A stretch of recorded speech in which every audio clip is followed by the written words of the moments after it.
Matagal ng pangarap ni Narina na mabigyan ng magandang buhay ang kanyang ina. Handa siyang gawin ang lahat para kumita lang at hindi na kailanganin pa ng kanyang ina na magtrabaho. Yun nga lang, kahit na anong klase ng pagpupursige pa ang gawin niya, ay hindi niya maabot ang antas ng pamumuhay na kanyang nais para sa ina. Hanggang sa malaman niyang ang kapitbahay pala nilang si Aling Mildred ay umasa sa swerteng dala ng sigbin. Takot man ay nagawa niyang nakawin ang halimaw na pagmamay-ari ng kapitbahay. Ngunit hanggang saan ang kaya ni Narina? Kaya niya bang magbulag-bulaga na lang kahit nakitang-kita niya ang naidudulot sa lahat ng kanyang kasakiman? Siguro, Nay, dapat tinanggap ko na lang yung alok na trabaho ni Ate Jenny eh. Malaki naman daw ang sahod sa bar na pinagtatrabahuhan niya kahit pagiging serbidora lang ang trabaho. Tapos meron pa mga customers na malaki ring magbigay ng tip. Nako, tumigil ka ng bata ka. Anong gusto mo, tumulad ka sa mga yon na kung sino-sino ng mga lalaki ang gumagalaw at naikakama nila? Eh hindi ko rin naman sila masisisi, Nay. Hindi hamak na mas mabilis kumita sa ganong klase ng trabaho. Ang laki pa. Ibababa mo ang dignidad mo bilang babae para sa kakarampot lang na pera, anak. Marami pa namang trabaho dyan na pwede mong pasukin. Hindi na kailangan pa magtrabaho sa mga club-club na yan. Naiinis na kasi ako, Nay. Ayaw na ayaw ko nahihirapan ka pa sa trabaho mo at gusto ko sana magpahinga ka na lang. Ang kaso, hindi naman po pwede sa ngayon dahil hindi ko pa kaya kung titigil ka sa trabaho at ako na lang ang kikita para sa atin. Ayos pa naman ako, anak. Kayang-kaya ko pa magtrabaho at hindi ko pa kailangan magpahinga. Masaya ako sa trabaho ko. Magkasama pa tayo nagtitinda sa palengke. Hayaan mo, Nay. Magsisikap talaga ako sa buhay. Magtatrabaho ako at hindi ako titigil hanggat hindi kita nabibigyan ng magandang buhay. Maganda naman ang buhay natin kahit na tayong dalawa lang naman ah. Hindi na natin kailangan yumaman pa dahil kontento na ako sa kung ano ang meron tayo ngayon. Ako ang hindi kontento, Nay. Si Narina, 27 taong gulang at tubong kapis. Simula pagkabatay hindi na nakilala ang kanyang ama. Lumaki siya na tanging ang ina na lamang ang kasama sa buhay. Mahirap lamang ang kanilang buhay kaya kinakailangan niyang huminto sa pag-aaral para makatulong sa ina sa pagbebenta nito ng mga gulay at prutas sa palengke. Gusto na ni Narina na yumaman at magkaroon ng magandang buhay. Pagod na siya sa paulit-ulit na pang-aalipusta ng mga kamag-anak niya sa kanilang mag-ina at panghahamak dahil sa pananatili nilang mahirap na mag-ina. Kung meron nga lang na mas madaling paraan para kumita siya ng malaki at mabigyan agad-agad ng magandang buhay ang kanyang ina, ay yun ang gagawin niya. Nay, isipin mo, kung makakapagtrabaho ko doon, baka makabili tayo ng mas magandang bahay. Hindi yung ganito, parang kulungan. Anak, hindi lahat ng bagay ay tungkol sa material. Ang mahalaga ay magkasama tayong dalawa at nagtutulungan. Pero Nay, paano kung may dumating na pagkakataon? Hindi ba sayang yun? Ang dami ko ng pangarap para sa ating dalawa at pagod na rin akong maging mahirap. Narina, may ibang paraan para makamit ang mga pangarap mo. Hindi mo kailangan isakripisyo ang iyong dignidad para doon. Pero Nay, si Ate Jenny nga, sabi niya masaya siya sa trabaho niya. Sabi niya, madali lang kumita ron. Pero anong presyo ang kailangan mong bayaran? Isang araw, baka pagsisihan mo yan. Hindi ko naman sinasabi na magiging ganun ako. Gusto ko lang sanang makatulong. Alam ko, anak, pero isipin mo din ang mga posibleng mangyari kapag pumasok ka ron. Ano bang mangyayari? Baka may makilala pa nga ako ibang tao. Baka may dumating pang ibang oportunidad. At ano naman ang mangyayari kung hindi maganda ang iyong makakasalamuha? Ang buhay ay hindi laging masaya sa labas. Bakit ganito? Bakit kailangan pa nating maghirap? Kung makakakuha lang sana ako ng pagkakataon. Anak, nakikita ko ang hirap ng iyong puso.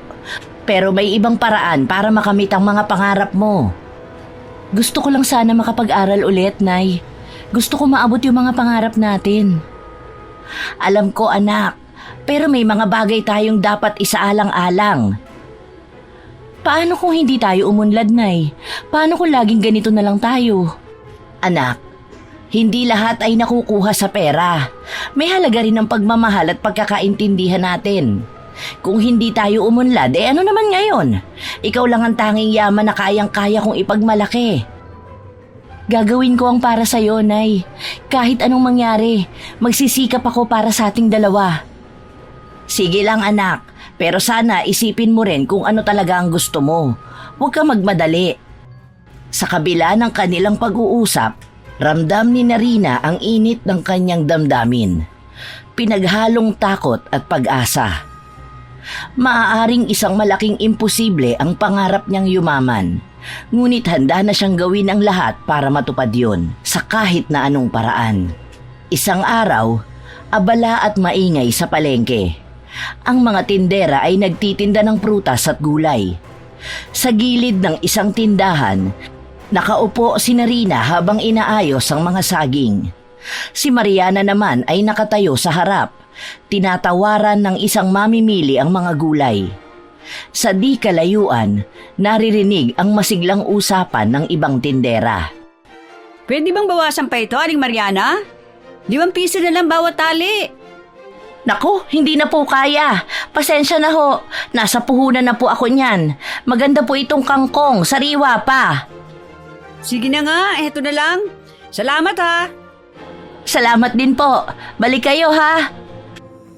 Habang abala si Mariana sa pagbibilang ng sukli, napapatingin naman si Narina sa grupo ng mga tindera sa di kalayuan. Naririnig niya ang usapan nila at nagiging interesado siya sa pinag-uusapan ng mga ito.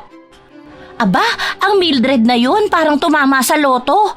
Grabe, ang laki ng bahay nila ngayon sa may kanto. Totoo?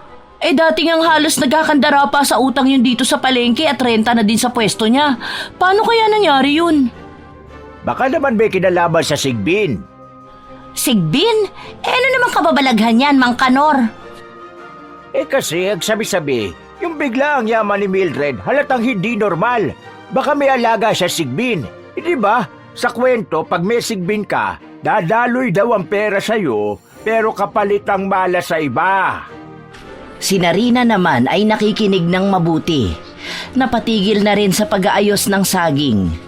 Tumingin siya kay Mariana na kanyang ina na abala naman sa pagtitinda. Naku, baka naman chismis lang yan. Pero teka, hindi ba't may mga namatay na aso sa lugar nila Mildred nitong mga nakaraang linggo? Oo nga, narinig ko rin yan. Baka sakripisyo sa Sigbin. Hala, Diyos ko, ilayo mo kami dyan! Hindi na nakatiis si Narina at nilingon na niya ang grupo. Nag-aalangan man, nagsalita siya. Totoo po ba yan? May alagang Sigbin si Aling Mildred? Aba Narina, nakikinig ka pala. Ewan ko ha, pero parang napaka-imposible naman kasi ng biglaang pagyaman niya. Wala namang imposible kung masipag, pero kung totoo ang sinasabi nila tungkol sa Sigbin, nako, ibang usapan na yon. Ano na naman yung pinag-uusapan nyo? Chismis na naman. Aba, Aling Mariana, hindi to chismis. Totoong may bago ng sasakyan si Mildred. At ang bahay nila, 3 palapag na. Kaya nagtataka kayo. Baka naman sinuwerte lang. Kung swerte nga lang, bakit parang ang daming masamang nangyayari sa paligid nila? Hindi ba't nabanggit ko kanina ang mga namatay na aso? Tahimik na nakikinig si Narina. Ramdam niya ang bigat ng usapan. May kung anong takot ang gumapang sa dibdib niya. Hala kayo, masyado kayo nagpapapaniwala sa ganyan. Tigilan niyo na nga yung ganyang kwento, baka marinig pa kayo ng iba. Bakit? Nakakatakot ba? Hindi ako natatakot. Ayoko lang ng gulo. Tumigil ang usapan. Bumalik si Mariana sa pwesto, pero si Narina ay nananatiling tahimik. Nag-iisip. Ilang sandali pa, biglang sumulpot si Aling Mildred sa palengke, naka-high heels at may suot na magarbong alahas. Napatingin lahat sa kanya. Hala, ayan na siya, ang reyna ng palengke. Grabe talaga, tingnan mo yung mga suot niya. Tahimik lang ang ina ni Narina, pero si Narina ay hindi na mapakali. Pinagmasdan niya si Mildred na tila napansin ang mga matang nakatingin sa kanya. Napangiti si Mildred pero sa likod ng kanyang ngiti, may kung anong kakaibang kilabot si Narina na naramdaman. Magandang umaga mga kapitbahay! Sari-sari pa rin ba ang tinda ninyo? Oo naman Mildred, sa'yo na lang ang talagang umangat. Ay nako, sipag at tiyaga lang yan. Hindi kasi ako natutulog ng maaga, kaya tuloy-tuloy lang ang kita. Hindi nagsalita si Mariana, pero napansin ni Narina ang pagkunot ng noo ng ina. Nang makaalis si Mildred matapos mamili ng kung ano-anong prutas, gulay, isda at karne, muling bumalik ang mga bulungan. Kita mo yon? Parang may ibang aura si Mildred. Aura? Parang demonyo? Wag namang ganyan, baka marinig tayo. Tama na nga yan, magtrabaho na lang tayo. Habang nagbabalik sa pwesto si Mariana, nagulat naman siya nang makita si Narina na tila natulala na. Hindi malaman ni Narina kung maniniwala ba siya o hindi sa sinasabi ng mga kasamahan nila. Ngunit hindi niya itatago ang kanyang kuryosidad. Kuryosidad kung paano nga yumaman si Aling Mildred. May kinalaman nga kaya yon sa sigbin. Totoo bang may sigbin pa? Anak, okay ka lang ba? Nay, parang may kakaiba kay Aling Mildred. Huwag kang magpadala sa mga kwento, Narina. Minsan, ang mga bagay na hindi natin maintindihan, binibigyan natin ng ibang kahulugan at mas lalo lang nitong pinapagulo ang lahat. Hindi totoong may mga sigbin pa sa panahong ito, kaya huwag mo na lang silang pansinin, ha? Tumango ang dalaga, ngunit sa kaloob-looban ni Narina, ramdam niya ang kakaibang kilabot. Habang abala ang lahat, siya naman ay abala sa kung anong misteryo ang bumabalot sa biglaang pagyaman ni Aling Mildred. Kinagabihan, sa labas ng bahay ni Narina at Mariana. Gabi, tahimik ang paligid maliban sa tunog ng mga kuliglig. Nagsisiga ang ina ni Narina sa may bakuran habang si Narina ay nasa tabi ng ina, abala sa pagtulong ngunit halatang may iniisip. Oh, dahan-dahan lang, baka masunog ka dyan. Hindi porket maliit ang siga, hindi na nakakapaso ang apoy. Nay, may itatanong po sana ako. Aba, seryoso ka yata anak. Ano bang gusto mong malaman? Tungkol po sa sigbin. Tumigil sa paghahawi ng apoy si Mariana. Napatingin siya ng diretso kay Narina. May halong pagtataka at kaba sa mukha. Bakit mo naman naitanong yan? Kanina po kasi, sa palengke narinig ko po yung mga usapan nila Aling Mila. Sabi nila, baka daw kaya yumaman ng biglaan si Aling Mildred dahil may kinalaman niyo sa sigbin. Totoo po ba ang mga sigbin, Nay? Maging ikaw po ay sumagot din kanina sa usapan nila tungkol sa mga sigbin. Alam mo anak, matagal ng kwento yung tungkol sa mga sigbin. Hindi ko alam kung totoo o hindi, pero maraming paniniwala at kwentong bayan ang bumabalot dyan. Ano po bang sinasabi sa mga kwento? Ganito kasi yan. Noong panahon ng mga ninuno natin, naniniwala ang mga tao na may mga nilalang na hindi basta-basta nakikita ng mata. Isa na riyan ang sigbin. Ano po bang itsura nila? Sabi sa kwento, ang sigbin ay mukhang malaking kambing, pero mas nakakatakot ang itsura. Sa likod nito, baluktot, parang laging nakayuko. Ang mga paa, mahahaba sa likod pero maiksi sa harap. At ang pinakakakaiba, may mahaba raw itong buntot na parang latigo na ginagamit nito para atakihin ang kalaban o kuhanin ang gusto niya. Nakakatakot naman po. Ano pong ginagawa nila? Ayon sa mga matatanda, ang sigbin ay ginagamit ng mga tao para yumaman. Ang may-ari daw nito, nagbibigay ng alay. Kadalasan, dugo ng hayop o ng tao, kapalit ng yaman. Kapag may sigbin ka, bigla raw dadaloy ang pera sa'yo, pero hindi libre yun. May kapalit. Napatingin si Narina sa siga. Pansin na pansin niya na mas lumamig ang hangin kahit may apoy sa harapan nila. Paano po kaya nagkaroon ng sigbin? Hindi malinaw kung saan sila nagsimula. Sabi ng iba, nilikha daw sila ng mga engkanto bilang tagapaglingkod. May nagsasabi rin na ang mga sinaunang mambabarang ang nagpausbong sa kanila gamit ang itim na mahika. Ang iba naman sabi, alalay daw ng mga aswang ang sigbin. Eh, saan po sila nakatira? Ang sabi-sabi, sa mga madilim at masukal na lugar sila naninirahan. Sa ilalim ng lupa o malalaking punong kahoy. Kaya nga noon, takot ang mga tao na magpagala-gala sa gabi, lalo na sa mga gubat. Nakakatakot po pala, pero paano naman nila natutulungan ang may-ari? Ang sabi, ang sigbin ay may kakayahang magnakaw o magdala ng pera sa may-ari nito. Pero hindi basta-basta. May ritual daw na kailangan gawin para magising ang sigbin at utusan ito. Ano po ang ritual na yun? Naku anak, hindi ko alam ng detalyado. Pero sa pagkakaalam ko, kailangan ng alay. Kung minsan dugo ng hayop, kung minsan dugo ng tao.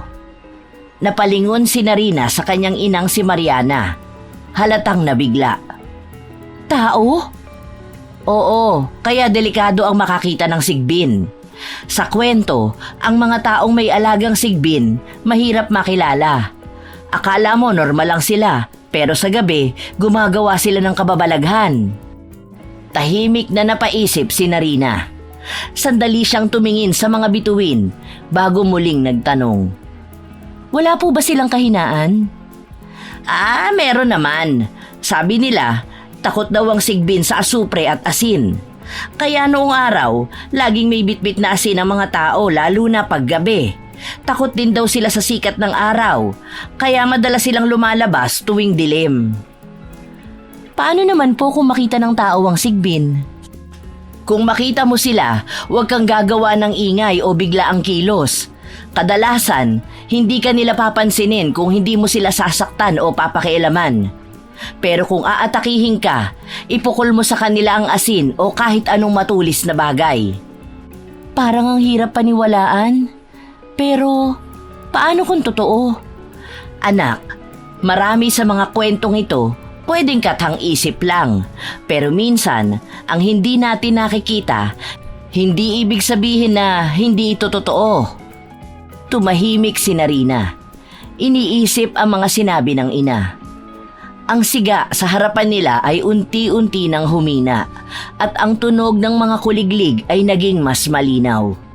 Kaya sinasabi ko sa'yo, mag-iingat ka. Hindi lahat ng maganda sa panlabas, maganda rin sa loob. At hindi lahat ng mahirap ipaliwanag, hindi totoo. Nay, paano po kung si Aling Mildred nga may sigbin? Di natin alam. Pero tandaan mo anak, mas mabuti nang wag na tayong makialam sa buhay ng iba. Ngunit sa kalooban ni Narina, hindi niya maiwasang magtaka. Ang kwento ng sigbin ay parang nag-iwan ng bakas sa kanyang isipan. Isang palaisipan na hindi niya basta-bastang mabibitawan. Pero Nay, paano ba yun napapaamo? Halimbawa lang, kung may makakita ng sigbin, paano niya mapapasunod? Narina, bakit ba interesado ka sa ganyan? Ang sigbin ay hindi laruan. Kaya nitong magbigay ng yaman, oo. Pero ang kapalit, anak, buhay. Baka isang araw mawala na lang ang isa sa pamilya mo at hindi mo alam kung bakit. Pero Nay, kung halimbawa lang naman, gusto ko lang talagang malaman. Paano ba? Ang sigbin, anak, ay kailangan mong suyuin. Kapag napalapit na sa'yo, kailangan mong alagaan at pakainin ng dugo. Yun ang gusto nila. Pero tandaan mo, hindi ka lang nagbibigay ng dugo. Binibigay mo rin ang kaluluwa mo. Si Aling Mildred, Nay, parang wala namang nawawala sa kanila. Yumayaman nga sila, di ba? Hindi mo lang alam, anak. Hindi mo alam ang presyo na binabayaran nila. Kung ganon, hindi naman siguro masama kung susubukan. Anak, wag mong gagawin yan. Huwag kang magpapasilaw sa kayamanan. Ang sigbin ay walang ibang dala kundi sumpa. Sinasabi mo lang yan, Nay, pero hindi naman lahat ng tao sinuswerte. Baka yun na lang ang paraan para umasenso. Tama na, Narina. Wag na wag mong iisipin yan. Natahimik si Narina. Ngunit halata sa mukha niyang hindi niya iiwan ang ideyang yun. Taglay niya ang kuryosidad at buo pa rin ang desisyon niyang mabigyan ng magandang buhay ang ina nang sa gayon ay hindi na nito kailangan pang maghirap sa pagtatrabaho. Hindi ko alam kung bakit ganyan na lang ang pag-aayaw niyo sa Sigbin. Nay, hindi niyo ba naisip na sa wakas maaari na tayong yumaman at hindi na tayo aapihin ng mga kamag-anak natin dahil sa pagiging mahirap natin? Siyempre, gusto ko magkaroon tayo ng magandang buhay, anak. Pero hindi sa ganung paraan. Ayokong umasa tayo sa swerte na dala ng Sigbin. At naniniwala ka ba talagang may Sigbin pa sa panahon ngayon? Kung sinaaling Mildred nga po yumaman dahil sa Sigbin di ibig sabihin lang po nun, totoong may Sigbin nga talaga. Bakit ba gustong gusto mong yumaman tayo? Ayaw mo na ba sa buhay na kaya kong ibigay sa'yo? Sawa ka na bang maging mahirap? Hindi naman sa ganun, Nay. Ayoko na lang talagang makikita kang nahihirapan kung may paraan naman para guminhawa ang buhay natin. Giginhawa ang buhay natin sa malinis na paraan, hindi sa tulong ng Sigbin. Kaya pwede ba, tigil-tigilan mo na ang kapapasok ng Sigbin sa usapan natin? Opo, Nay, pasensya na po. Talagang na-curious lang ako. Sa likod bahay ni Aling Mildred, gabi na at tanging ang liwanag na nagmumula sa bilog na buwan ang nagbibigay ng anyo sa paligid. Si Narina ay nagtatago sa likod ng makakapal na puno ng saging. Pinapanood si Aling Mildred na tila may kausap sa gitna ng dilim. Oh, eto na! Huwag kang magalit! May dugo na ulit para sa'yo. Gawin mo lang ang sinabi ko, ha? Panatilihin mo kaming masagana. Maya-maya pa, isang kakaibang tunog ang narinig. Parang pagsinghot ng hayop na gutom na gutom. Naglakad si Aling Mildred papunta sa isang lumang bangko sa gilid ng puno ng mangga. Doon, lumitaw ang isang maliit na nilalang mula sa dilim. Kulay itim ito, may mahabang tenga, matutulis na kuko at mapupulang mata na kumikislap sa liwanag ng buwan. Ang balat nito ay parang mahirap hawakan, magaspang at tila basang putik. Tila sumisinghot-singhot ang halimaw, hinahanap ang basong hawak ni Aling Mildred. Sigbin! Tahimik na tumayo si Aling Mildred sa harap ng nilalang. Dahan-dahang inilapit ang baso sa bibig nito. Sinipsip ng nilalang ang laman ng baso na parang hayok na hayok, habang ang kamay nito'y mahigpit na kumakapit sa gilid ng baso. Tila may kakaibang ingay na nilikha ang bawat lagok nito. Tunog na parang naghahalo ang pagkasabik at kasakiman. Aba, ang galing mo talaga. Tingnan mo, lahat ng negosyo namin, maayos na maayos. Walang problema. Basta tandaan mo, ha? Walang ibang dapat makaalam nito. Lumapit si Aling Mildred. Inilapat ang kamay sa ulo ng Sigbin at hinimas ito na parang aso. Tila tumigil sa pag-inom ang nilalang at tumingin sa kanya. Sa isang saglit, ngumiti si Aling Mildred, ngunit ang Sigbin ay bumalik agad sa pag-inom. Kaya pala ang yaman-yaman nila. Sa Sigbin pala talaga nagmula ang lahat ng kayamanan nila. Sinipat ni Narina ang baso. Sinusubukang intindihin kung saan galing ang pulang likido. Dugo sa isip niya. Ngunit kanino galing? Sa hayop ba? Sa tao? Lalong tumindi ang kuryosidad niya. Gusto niyang malaman ang kabuuan ng sikreto ni Aling Mildred. Naramdaman ni Narina na kailangan na niyang umalis bago pa siya mahuli. Ngunit bago siya makagalaw, may narinig siyang isang tunog. Isang putok ng sanga na naapakan niya. Tumigil ang Sigbin sa pag-inom. Nilingon nito ang direksyon niya. Ang mga pulang mata nito'y tila sinisid ang dilim. Hinahanap siya. Sino yan? Sinong nandyan? Halos pigilin ni Narina ang paghinga. Bumalik siya sa likod ng puno ng saging, nananatiling nakadapa sa lupa. Ang sigbin ay tila naaamoy siya. Unti-unting umaalis mula sa kinatatayuan nito, papunta sa direksyong kinaroroonan niya. "Wag! Bumalik ka rito!" Tumigil ang sigbin at tumingin kay Aling Mildred. Tila nag-aalangan kung susunod o hindi. Sa huli, unti-unti itong bumalik sa tabi niya. Ngunit ang tingin nito ay nasa direksyon pa rin ni Narina. Dahan-dahan itong umupo sa tabi ng babae. Parang aso na handang sumalakay anumang oras. "Kung sino ka man, umalis ka na! Kung ayaw mo masaktan, huwag ka na magtangka!" Tahimik na umatras si Narina. Nanginginig ang katawan ngunit mahigpit ang pagkakahawak sa laylayan ng suot na palda. Ang takot ay nilalamon na ng galit at inggit. Puno ng determinasyon ang kanyang isip. Hindi pwedeng sila lang ay yumaman. Dahan-dahang umalis si Narina mula sa likod bahay ni Aling Mildred. Ngunit habang naglalakad siya pa uwi, alam niyang hindi siya titigil hanggat hindi niya nakukuha ang sigbin na yun. Alam niyang ang nilalang na yun ang susi sa lahat ng yaman at tagumpay na matagal na niyang pinapangarap.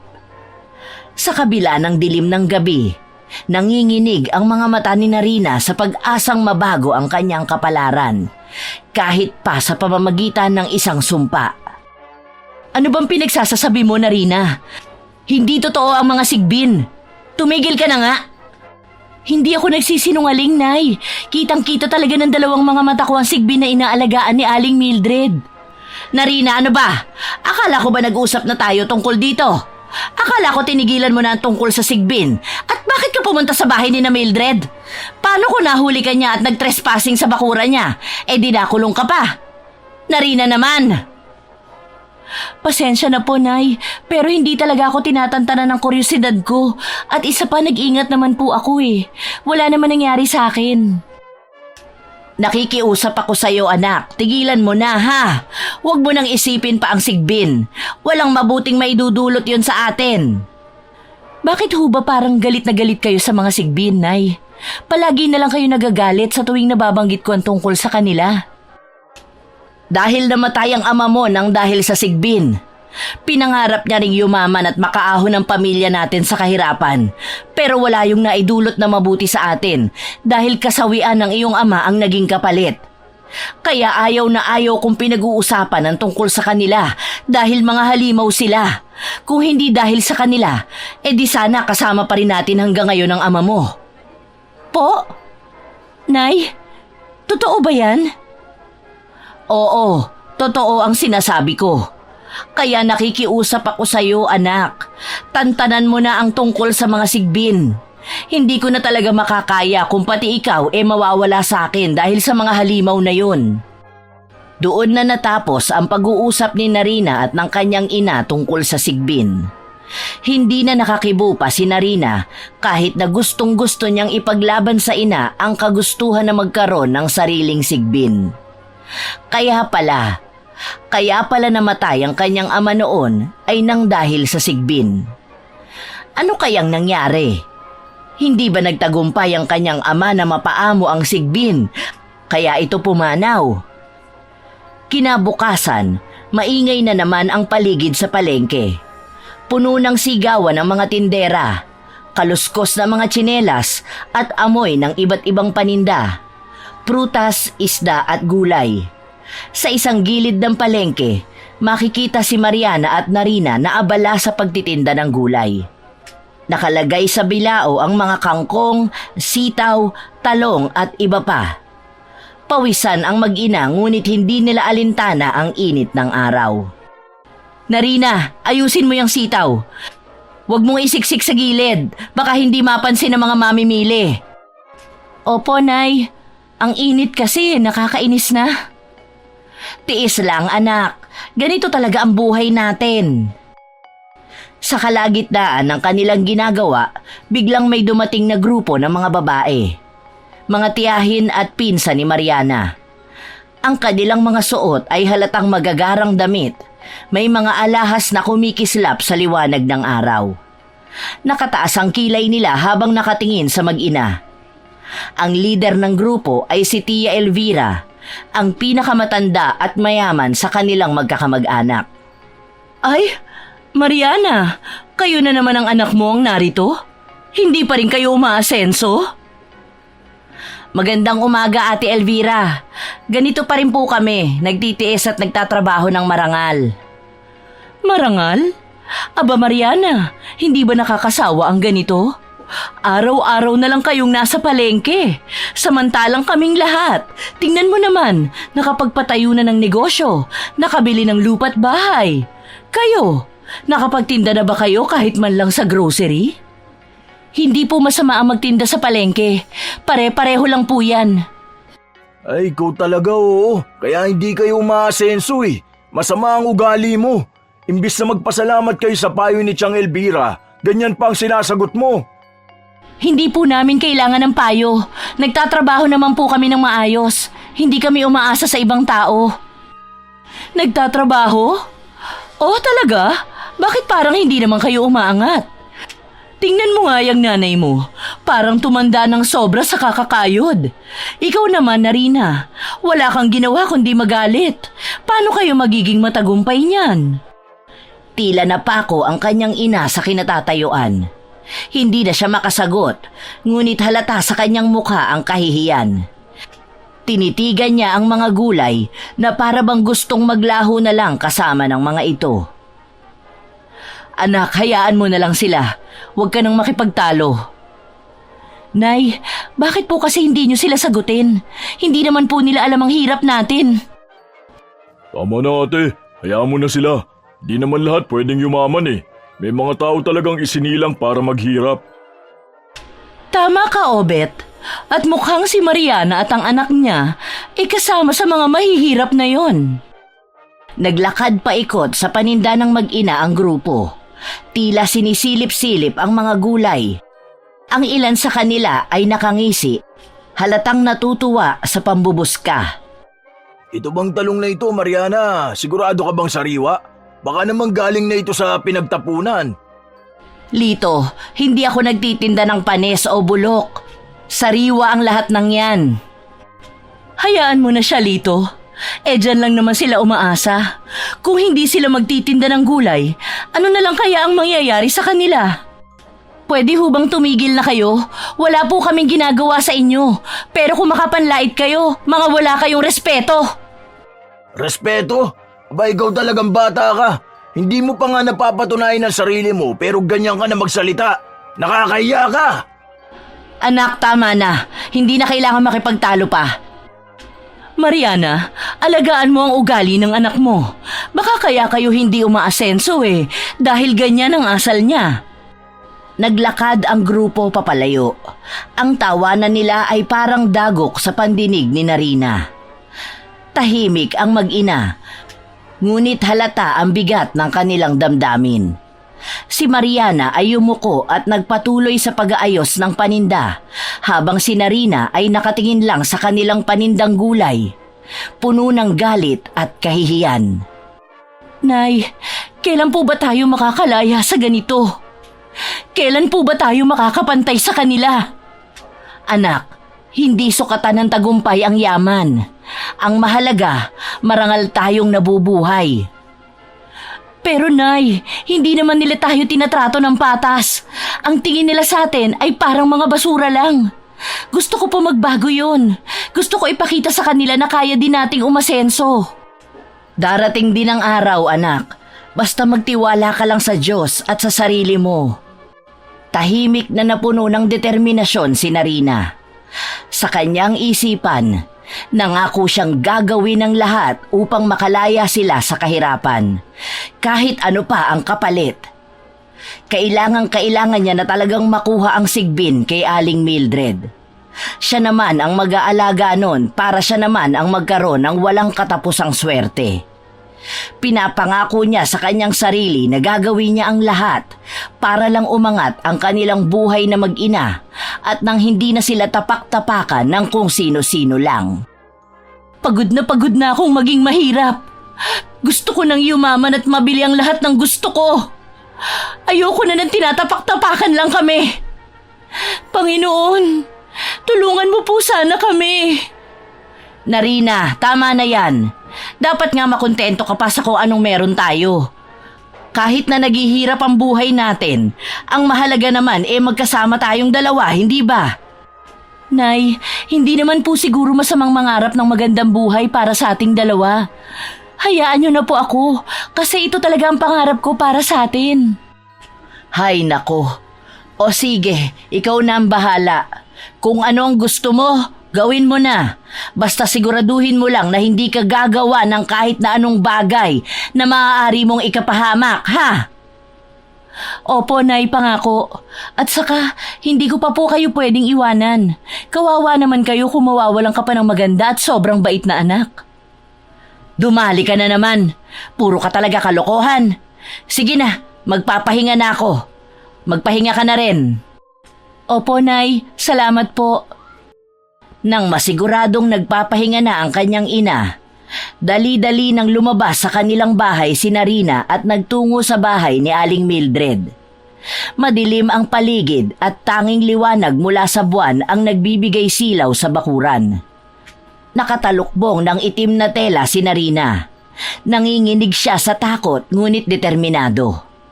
Nasa likod siya ng punong mangga, pinagmamasdan ang bahay ni Aling Mildred. Kaya ko to, para sa amin ni Nanay. Hindi ko hahayaang kami na lang ang magdusa habang sila'y nagpapakasasa sa kasaganaan. Pumasok si Aling Mildred sa loob ng bahay. Dala ang isang mangkok na may pulang likido. Sumilip si Narina mula sa likod ng puno. Malinaw ang tunog ng lock ng pintuan nang ito'y isinara. Ito na ang pagkakataon ko. Hindi ako pwedeng magkamali.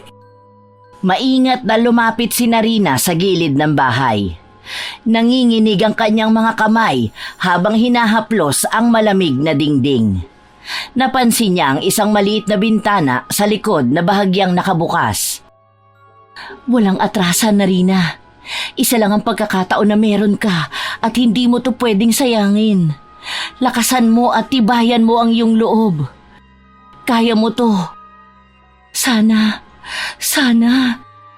Pinasok ni Narina ang kamay sa maliit na siwang ng bintana. Pilit na inaabot ang lock. Isang kaluskos ang narinig niya mula sa loob. Napahinto siya. Halos hindi makahinga. Diyos ko, tulungan mo po ako. Huwag mo po akong pabayaan kahit na masama ang gagawin ko. Ayoko pa pong mamatay. Pero ayoko din naman pong manatili sa ganito na lang ang buhay namin ni Nanay. Nang marinig niyang tumahimik ang loob, itinuloy ni Narina ang pag-abot sa lock. Pagkalipas ng ilang saglit, narinig niya ang pag-click ng bintana. Dahan-dahan niya itong itinulak at pumasok sa loob ng bahay. Tahimik ang paligid, maliban sa marahang paghinga ng sigbin sa sulok ng sala. Huwag kang maingay. Huwag kang maingay. Nakaupo ang sigbin sa isang banig. Hawak ang isang mangkok ng dugo. Ang mapupula nitong mata ay nakapikit, tila abala sa pagsipsip ng likido. Dahan-dahang inilabas ni Narina ang dala niyang lubid. Hindi niya alam kung sapat na ba yon para makuha ang sigbin, ngunit desperada na siyang manakaw yon mula kay Aling Mildred at nang sa ganon ay sila naman ang yumaman. Tama na, ako naman ang gagamit sa'yo. Nilapitan niya ang sigbin mula sa likod. Nang mailapit ang lubid sa leeg nito, biglang tumingin ang sigbin sa kanya. Nagliliyab ang mga mata.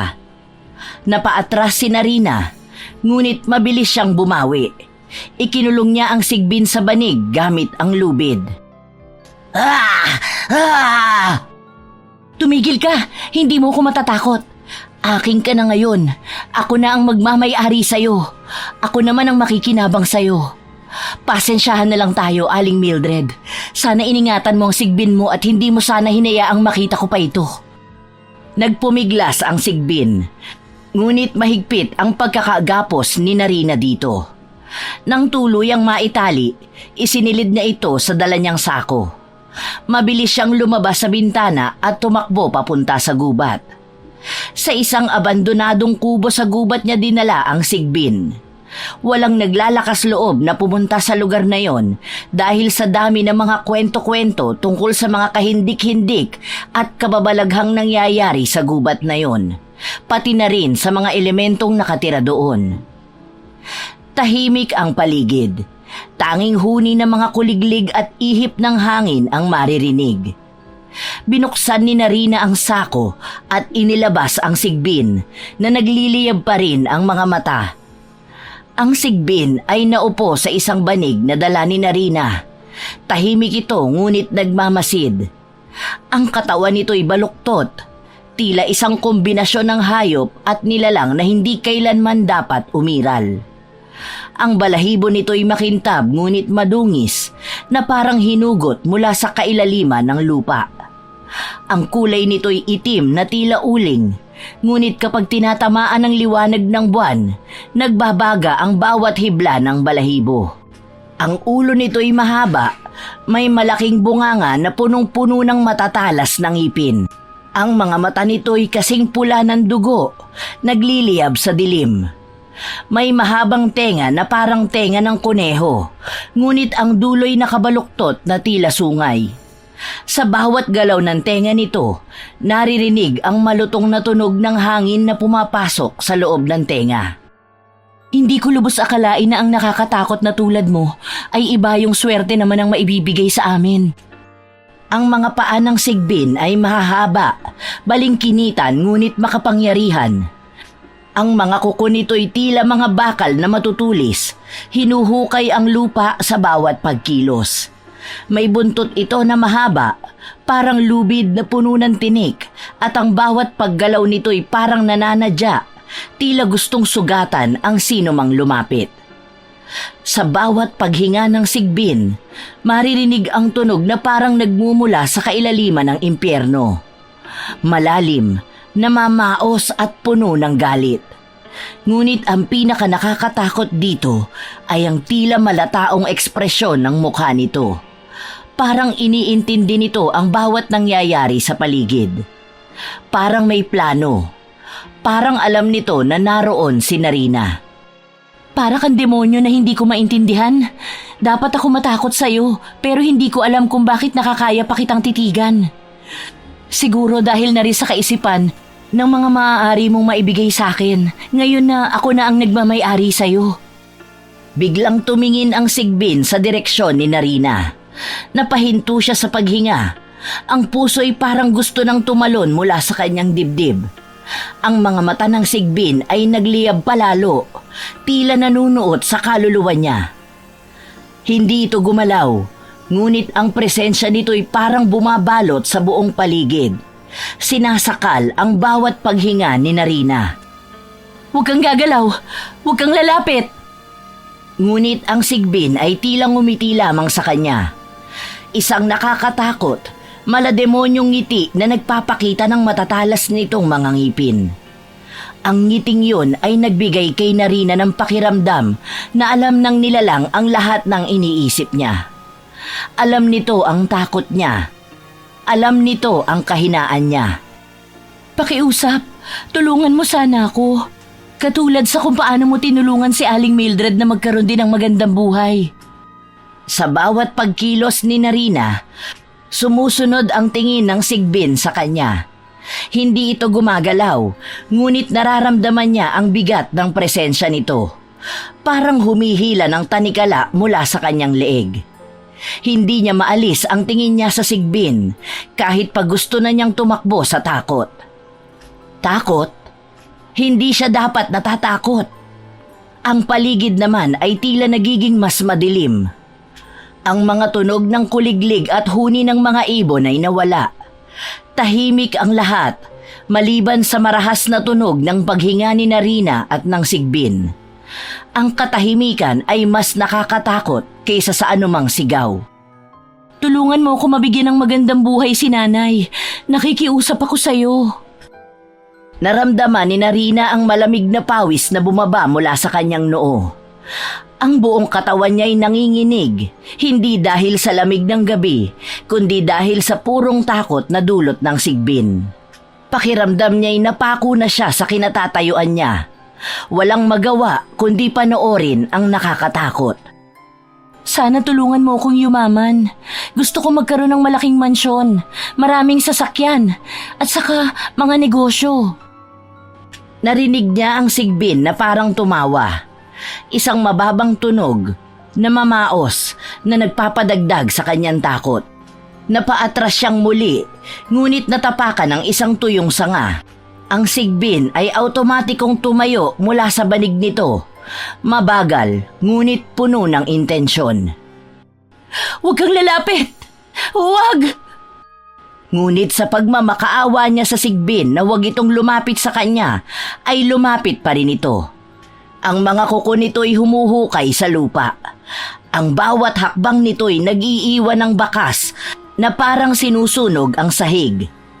Huminga ng malalim si Narina. Pilit pinapakalma ang sarili. Ngunit paano ka magiging kalmado kung ang mismong nasa harapan mo'y tila banta sa iyong buhay? Hindi ako papayag. Hindi ako papayag na matalo ng takot. Tumigil ang sigbin ilang pulgada mula kay Narina. Tila sinusuri siya. Ang pulang mga mata nito'y gumagalaw. Parang nagmamasid kung paano siya titirahin. Napansin ni Narina na kahit takot na takot siya, ang determinasyon niya ay lumalaban pa rin. "Hindi mo ako matatakot. Hindi kita tatantanan." Tila napangiti ang sigbin, ngunit bigla itong umatras at bumalik sa banig nito. Parang sinasabi nitong, "Hindi ngayon, Narina." Ngunit ang tingin nito'y malinaw.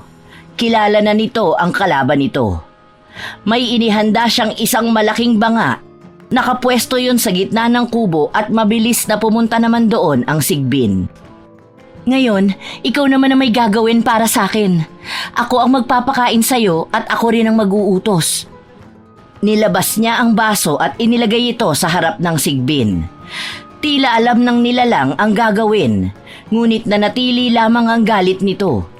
Binuka ni Narina ang kanyang palad at ginilitan ito gamit ang kutsilyo.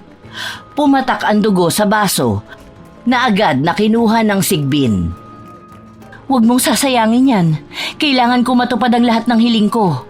Nilapitan ni Narina ang sigbin at hinawakan ito sa ulo. Hindi alintana ang panganib. "Gawin mo ang sinabi ko.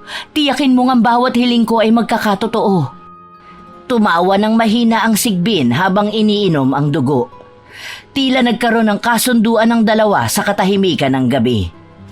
Magulo ang loob ng kubo. Puno ng kalawangin at luma ng kagamitan. Nakaupo si Narina sa isang kahoy na bangko, pinapanood ang sigbin na gumagala sa sahig. "Pasensya ka na, ito lang muna ang makakain mo ngayon, pero gagawin ko ang lahat para hindi ka magutom." Inilagay niya ang laman sa harap ng sigbin na agad namang nilapa nito. Napatingin si Narina. Nanginginig pa rin ngunit halatang nagiging kampante na sa presensya ng nilalang. "Ang dami mong kinakain na. Pero ayos lang, basta gawin mo ang lahat ng utos ko. Ikaw na lang ang pag-asa kong tumupad sa mga pangarap ko para sa amin ng nanay ko. Takot na akong maghirap at ayoko na sa buhay na meron ako. Kaya pakiusap, tulungan mo ko." Nagpatuloy ng pagpapakain si Narina sa sigbin habang iniisip ang susunod niyang plano. Ang determinasyon sa kanyang mukha ay mas matindi na ngayon, habang ang sigbin ay unti-unting nagiging mas kalmado sa kanyang presensya. Matapos pakainin ni Narina ang sigbin, umuwi na rin siya sa kanilang bahay bago pa magtaka ang kanyang ina sa biglaan niyang pag-alis. Mabuti na lamang at tulog na tulog pa rin naman ang kanyang ina. Wala itong kaalam-alam na nakaalis na siya at nakuha na ang sigbin kina Aling Mildred. Ilang araw ang mabilis na lumipas at patuloy ang pag-arte ni Narina na walang kaalam-alam sa nangyari sa alaga ni Aling Mildred kahit na usap-usapan ang pagwawala nito sa barangay matapos malamang nawawala ang sigbin na pagmamay-ari niya. Sabi ko na tama talaga ako na hinalay. Sigbin talaga ang dahilan ng biglang pagyaman ni na Mildred. Ngayong wala na sa kanya ang Sigbin, unti-unti nang bumabagsak muli ang pamumuhay nila. Oo nga ano? Sobrang gulat na gulat pa rin talaga ako nung pinaghahanap ni Aling Mildred sa ating lahat ang alaga niyang Sigbin. Ang ipinagtataka ko, saan kaya nakuha ni Aling Mildred ang Sigbin na alaga niya? Hindi ba't ang sabi-sabi ng mga matatanda na alaga ng mga aswang ang Sigbin? Ibig sabihin ba nun nakuha pa ni Aling Mildred ang Sigbin sa isang aswang? Ewan ko ba? At maging ako nagtataka na rin talaga. Ano na ba ang nangyayari sa mundo natin ngayon at ganito na ang mga nagaganap? Ang swerte sa buhay ng mga tao dinadaan na sa pamamagitan ng mga aswang. Imbis na katakutan, ginagawa pang pampaswerte. Hay nako! Nay, sabi ko sa inyo totoo talaga ang Sigbin. Oo na, pero huwag ka nang maingay at baka biglang dumating si Aling Mildred. Kung saan-saan pa naman pinaghahanap nun ng Sigbin na alaga niya. Po, hanggang ngayon ba hinahanap niya pa rin ang Sigbin? Paano kung wala na rito ang Sigbin? Paano kung nailayo na? Hindi ba dapat tumigil na siya sa paghahanap? Mahirap gawin yan lalo na kung dun umaasa si Aling Mildred. Hayaan mo na lang sila at huwag nang pansinin pa. Ang mabuti pa pagtuunan na lang natin ang pansin ang ating paninda. Opo, Nay.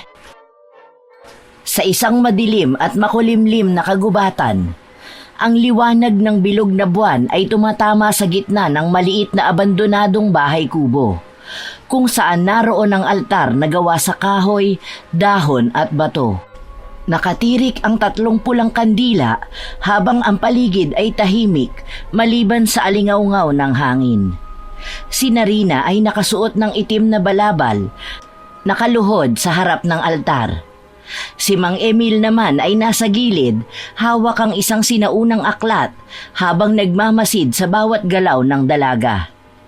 Si Mang Emil ay kilalang albularyo sa kanila. Sa kanya humingi ng tulong si Narina upang maisagawa ang ritual. Palihim lamang ang lahat ng ginagawa nila at ang kabilin-bilinan niya sa matandang albularyo ay hindi dapat malaman ng kanyang ina na meron siyang alagang Sigbin. Narina, simulan mo na. Maging handa ka. Ang bawat galaw mo ay may kahulugan. Isang maling hakbang, maaaring ikaw ang kainin ng nilalang na tatawagin mo. Naiintindihan mo? Naiintindihan ko po, Mang Emil. Alam kong para sa akin ang kapangyarihang ito. Lumuhod si Mang Emil at binuksan ang itim na aklat. Sinimulan nitong basahin ang mga sinaunang panalangin. Ang bawat salitang binibigkas niya ay tila may bigat. Ramdam ni Narina ang kakaibang presensya na bumabalot sa paligid. Sa liwanag ng buwan at sa dilim ng kagubatan, binubuksan ko ang daan. Halika, nilalang ng anino. Sundin ang tawag ng aking anak.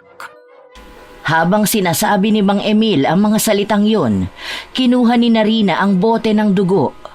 Mabagal at maingat niyang ibinuhos ito sa gitna ng altar.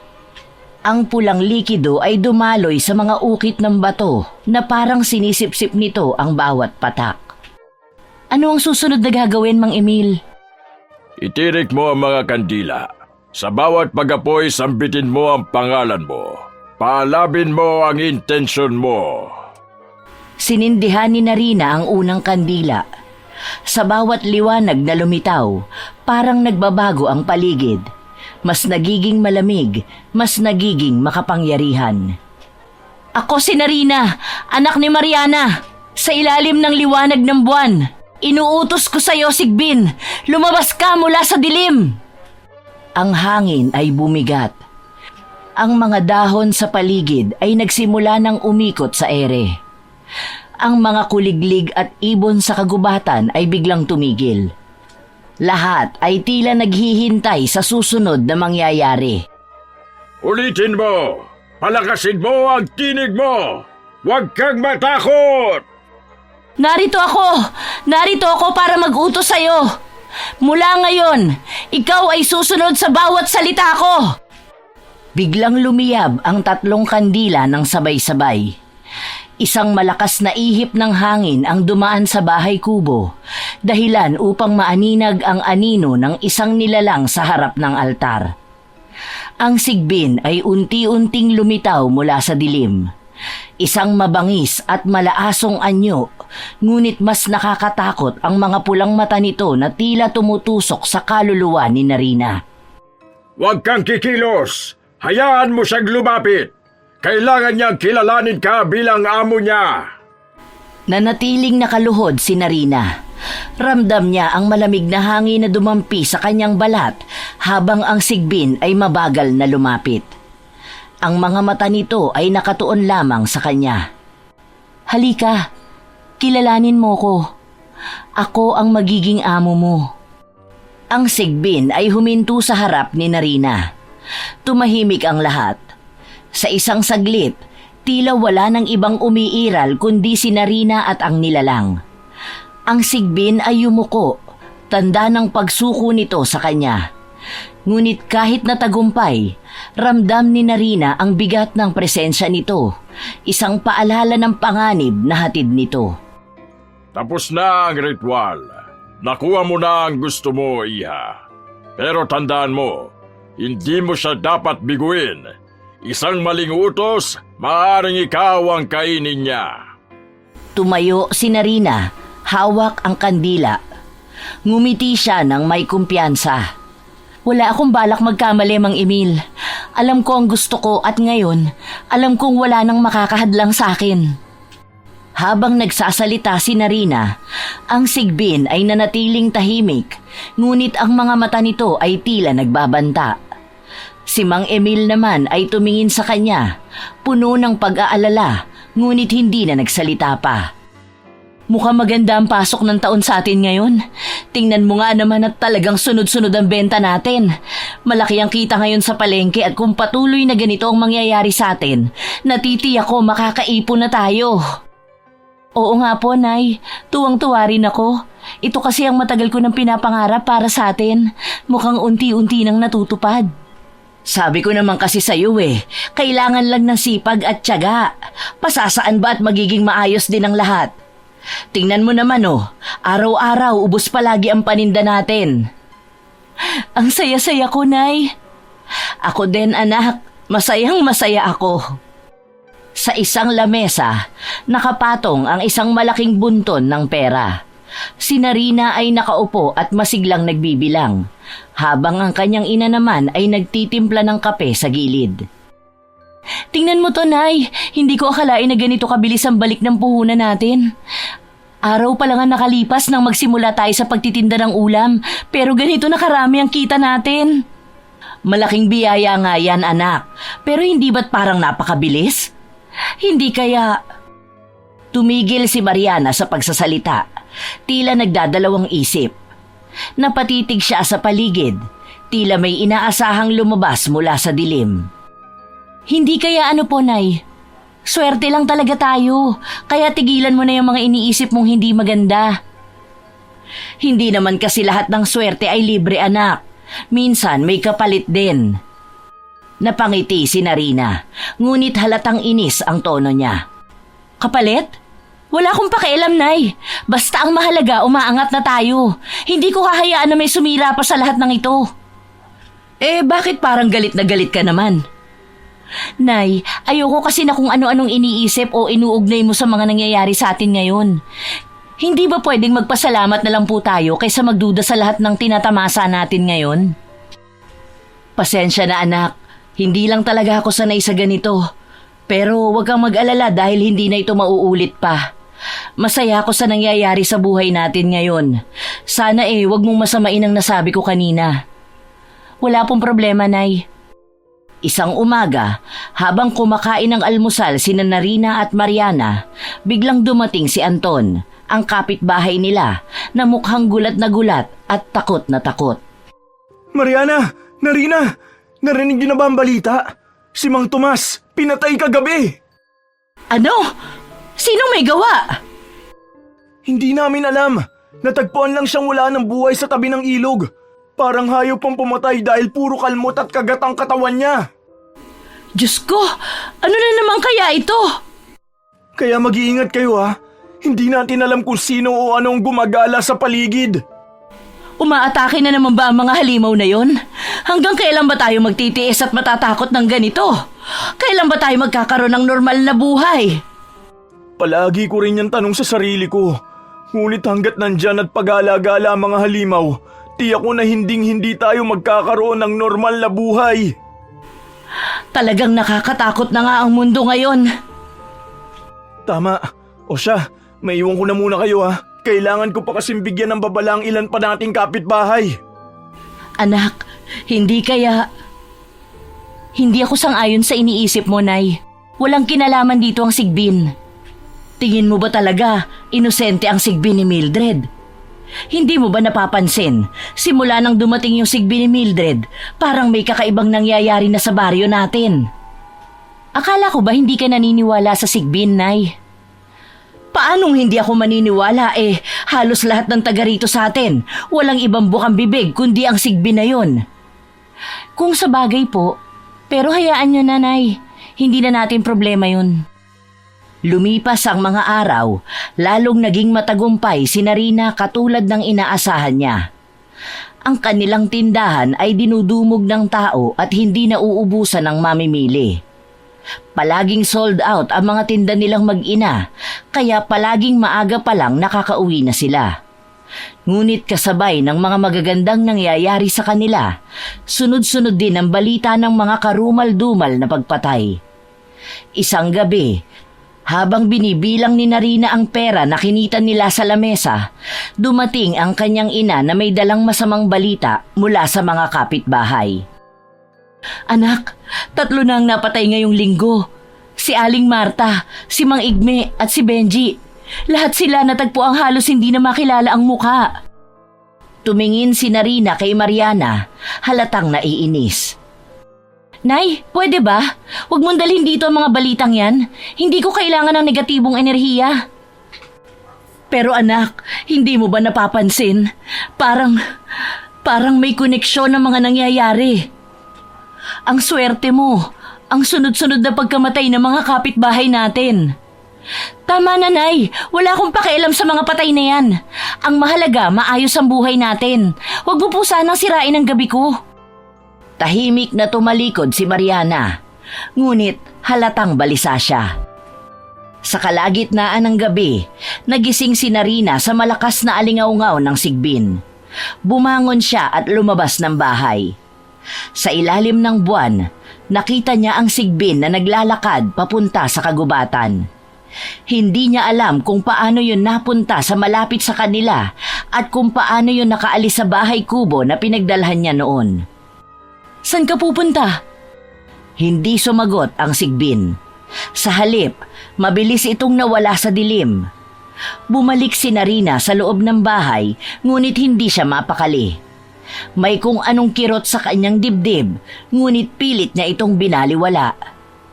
Kinabukasan, habang nasa tindahan si Narina, narinig niya ang mga tao sa paligid na nagkukwentuhan. Sabi nila, may halimaw daw sa kagubatan. Yan ang pumapatay sa mga tao. Hindi kaya sumpa ito? Baka may gumamit ng kulam o ritual. Ang alam ko, may isang babae raw na nagkaroon ng Sigbin. Siguro siya ang may gawa nito. Si Aling Mildred yun, hindi ba? Panay pa nga ang paghahanap niya sa alagang Sigbin nung nawala yun. Mga chismis lang yan. Huwag kayong magpadala sa takot. Ngunit sa loob ni Narina, unti-unting sumisiksik ang duda niya. Binalikan niya ang mga alaala ng ritual, ang mga salitang binitiwan niya nung gabing yon. Pag-uwi ni Narina, nadatnan niya ang kanyang ina na nakaupo sa mesa. Tahimik ngunit halatang naghihintay. Alam mo na ba kung anong kapalit ng swerte mo? Ano na naman yan, Nay? Anak, nakita ko sa aklat na ito. Ang Sigbin, kapag ginamit para sa kayamanan, kailangang kumuha ng buhay kapalit ng swerte. Napatingin si Narina sa libro, ngunit tumanggi siyang maniwala. Kwento lang yan, Nay. Walang kinalaman ng Sigbin sa mga nangyayari. Sigurado ka ba, anak? Sigurado ka bang hindi ikaw ang may dala ng sumpa sa baryo? Nay, ano bang pinagsasasabi mo? Wala akong alam dyan. At kung meron man akong sigbin, edi sana nakabili na po ako ng malaking bahay at maraming kotse, katulad ng matagal ko ng pinapangarap. Pero bakit pakiramdam ko may alam ka rito? Pakiusap po, Nay. Tantanan niyo na po ang pagtatanong sa akin yan dahil wala po kayong makukuhang sagot sa akin. Wala po akong alam sa sigbin at yun lang po ang masasabi ko. Sigurado ka ba talaga dyan? At saka paano naman po ako magkakaroon ng sigbin, Nay? Tingnan mo nga po kung gaano kaliit ang katawan ko. Sa tingin mo po ba makakaya kong makahuli o kahit na makapagpaamo lang ng sigbin? Sana nga hindi ka nagsisinungaling sa akin, anak. May pagdududa na ako sa mga ikinikilos mo nitong mga nakaraang araw. Pero hindi kita huhusgahan. Naniniwala ako sa mga sinasabi mo dahil anak kita. Hindi na sumagot pa si Narina. Tumayo siya at tumingin sa labas ng bintana. Sa dilim ng gabi, nakita niya ang sigbin. Tahimik na nakatingin sa kanya, tila may gustong sabihin. Gusto niyang lumabas at paalisin ang sigbin, ngunit natatakot naman siyang mas lalo pang magduda ang kanyang ina. Habang tumatagal sa kanyang mga iniisip si Narina, unti-unting nagiging mas malinaw sa kanya ang katotohanan na maaaring siya nga ang dahilan ng lahat ng kamatayan sa paligid. Nakakatakot na talaga ngayon, ano? Nandito na naman tayo sa panahon na punong-puno na lang ng takot at pangamba kung makakaligtas pa ba tayo. Oo nga, nakakatakot talaga. Bakit ba kasi mayroong mga tao na kayang-kaya pang makipagkaibigan sa mga halimaw na yan? Silang dapat nasisihin sa mga nangyayari sa atin ngayon eh. Tama! Hindi naman magbabalik ang mga halimaw na yon kung hindi din gahaman sa swerte ang mga nag-aalaga sa kanila eh. Wala namang magandang idinudulot. Malay nyo naman may dahilan ng mga nag-aalaga ng sigbin kaya nila yun ginagawa. Naku, kahit na ano pang dahilan ng sabihin nila, hindi ko yun matatanggap. Ang daming mga inosenteng tao ang nadamay dahil sa pagiging gahaman nila. Tahimik lang na nakikinig si Narina. Oo nga't ang ganda ng pasok sa kanila ng pera matapos niyang makuha ang sigbin. Ngunit naging kapahamakan naman yon ng mga tao sa kanilang baryo. Ngayon ay hindi na alam ni Narina kung ano ang gagawin niya. Ibabalik niya na nga ba ang sigbin sa totoong may-ari nito para matapos na ang mga nangyayari. Pero ano naman ang kasiguraduhan niya na magiging maayos nga ang lahat kapag naisoli na niya ang sigbin. Isang gabing tahimik, si Narina ay muling bumalik sa bahay kubo kung saan niya iniwanan ang sigbin. May dala siyang mga alay at gamit para sa bagong ritual na magdadagdag ng kanyang swerte. Subalit, sa gitna ng kanyang preparasyon, bigla siyang nahuli ni Aling Mildred, ang totoong nagmamay-ari ng sigbin. Hindi na malaman ni Narina kung ano ang magiging reaksyon niya. Paano nalaman ni Aling Mildred na nasa kanya ang sigbin? At paano ito nakasunod sa kanya nang hindi niya nalalaman? Ingat na ingat pa naman siya kanina. Madilim ang daan patungo sa lumang kubo. Ang tunog ng mga kuliglig at kaluskos ng mga dahon ay tila bumubulong sa hangin. Sa liwanag ng lampara ni Narina, maaaninag ang kahoy na pinto ng bahay kubo na bahagyang nakabukas. Lumabas na naman pala ang sigbin sa bahay nitong banga. Hindi talaga siya mapakali sa kubo na to. Pumasok si Narina, hawak ang basket na may lamang itlog ng itim na manok, palay at mga dasal na isinulat sa dahon ng saging. Tahimik ang sigbin na nakaupo sa sahig. Ang mga matay nakatitig sa kanya, tila hinihintay siya. Sa susunod, sabihin mo naman kung bakit ka bigla na lang nawawala. Kaya tuloy ako pa ang naghahanap sa'yo. Habang inaayos niya ang mga alay, hindi niya napansin ang anino sa likod niya. Mula sa kadiliman, unti-unting lumitaw si Mildred. Hawak ang isang tungkod na yari sa matigas na kahoy.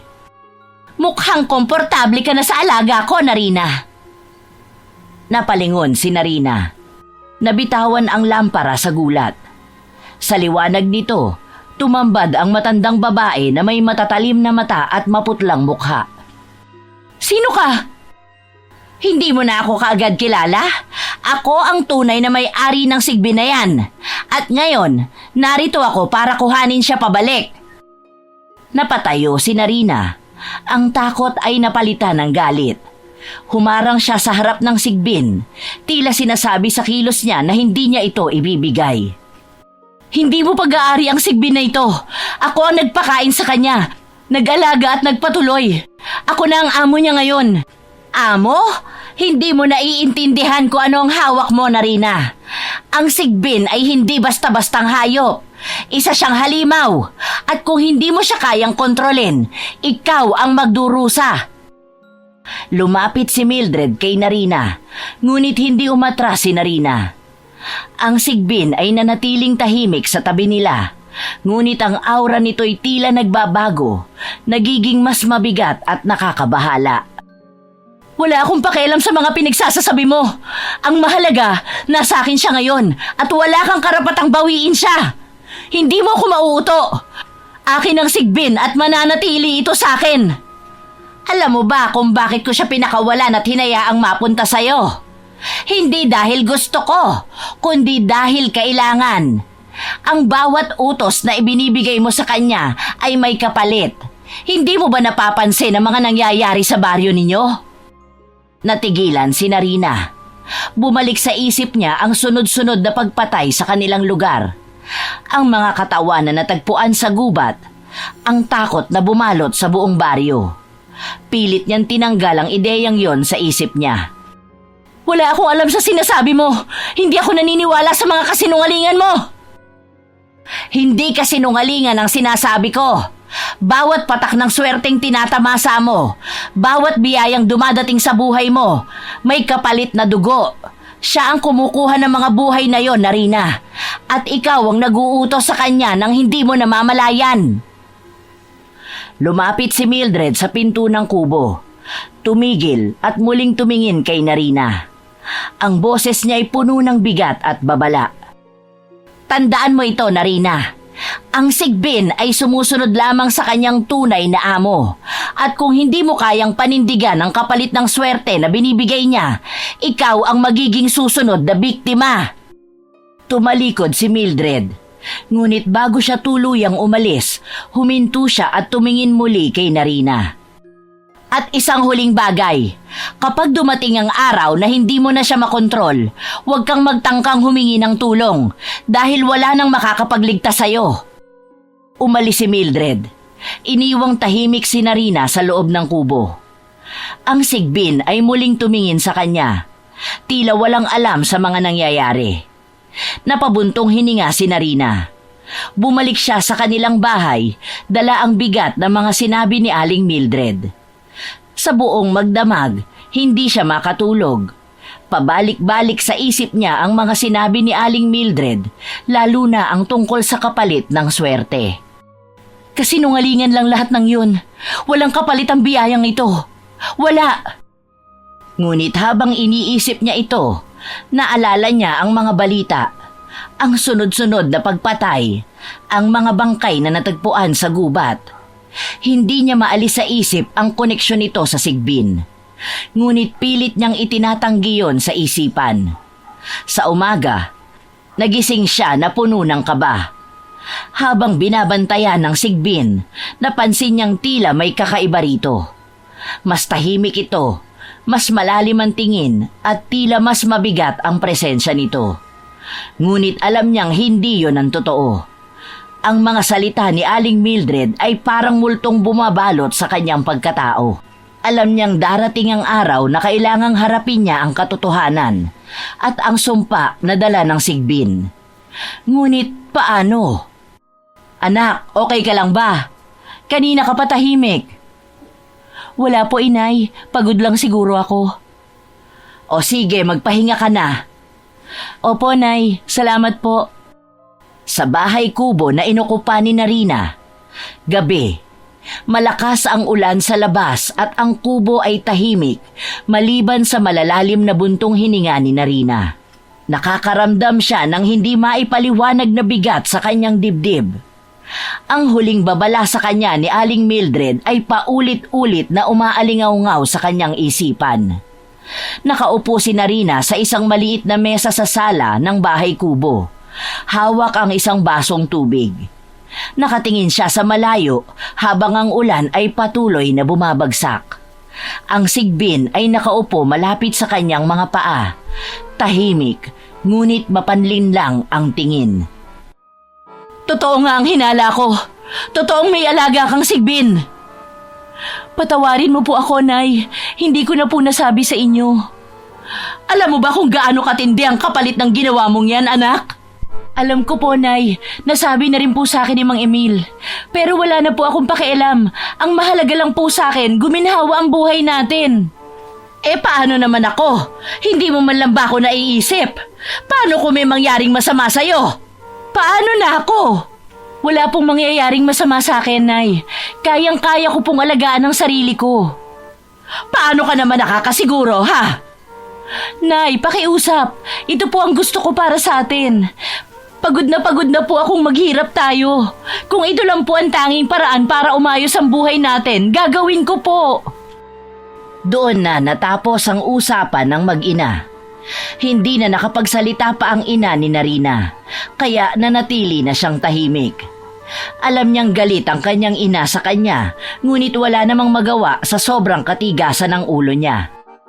Anak, gabi na. Hindi ka pa ba matutulog? Inay, bakit kaya may mga bagay na parang hindi mo kayang kontrolin kahit anong gawin mo? Ano bang ibig mong sabihin? May problema ba?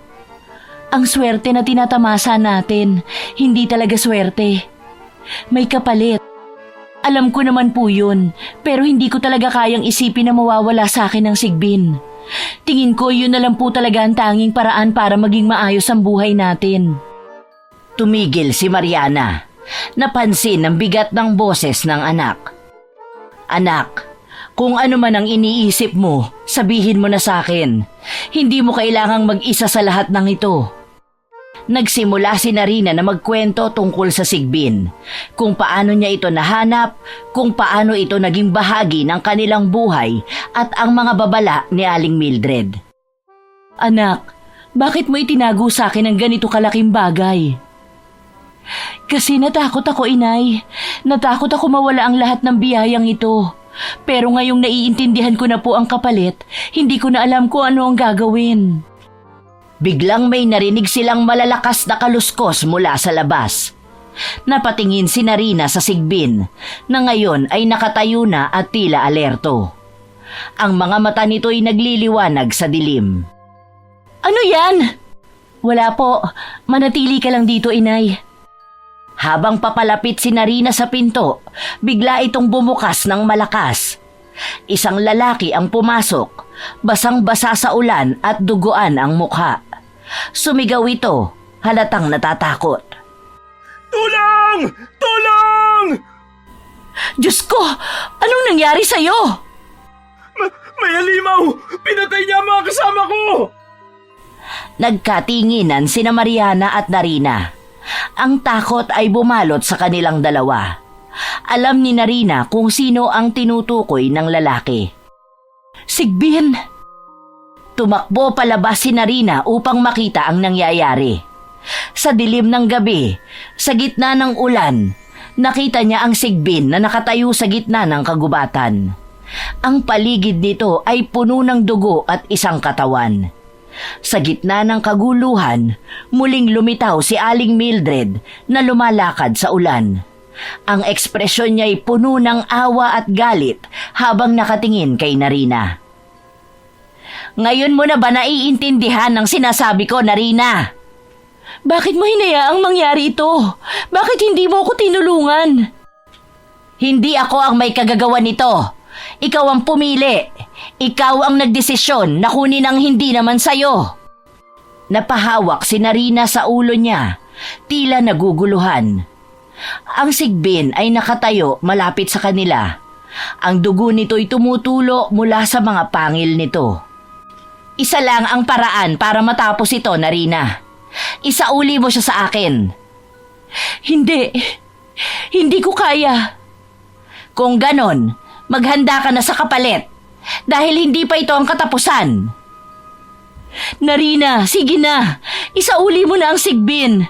Wala tayong mapapala sa sigbin. Ayoko po, Nay. Pakiusap. Huwag niyo na po akong pilitin. Maraming mapapahama kung hindi mo pa isasauli ang Sigbin. Habang unti-unting nilalamon ng takot at pagsisisi si Narina, nagdesisyon siya na gumawa ng ritual upang wakasan na ang lahat. Kinuha niya ang mga gamit niya at muling bumalik sa kubo kasama ang ina. Anak, sigurado ka na ba sa gagawin mo?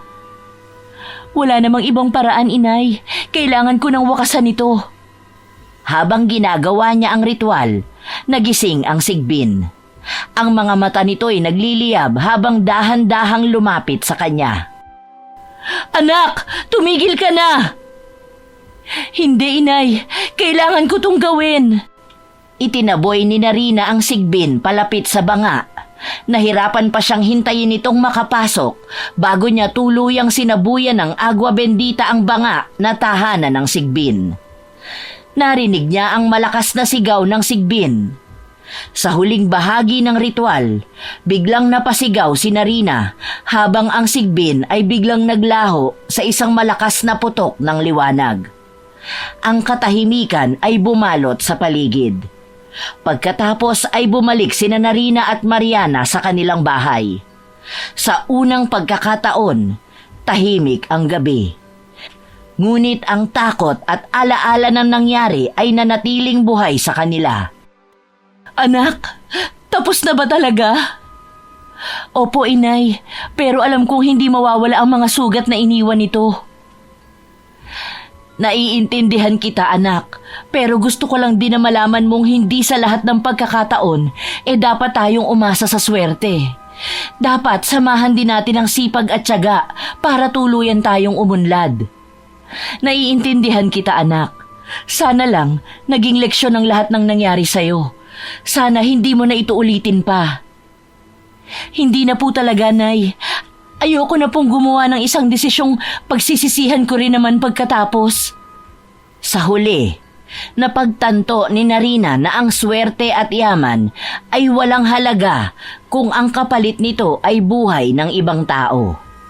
Nangakong hindi na muling hahayaang maghari ang kasakiman, sinimulan niyang ayusin ang nasirang relasyon nila ng kanyang ina at ng kanilang komunidad.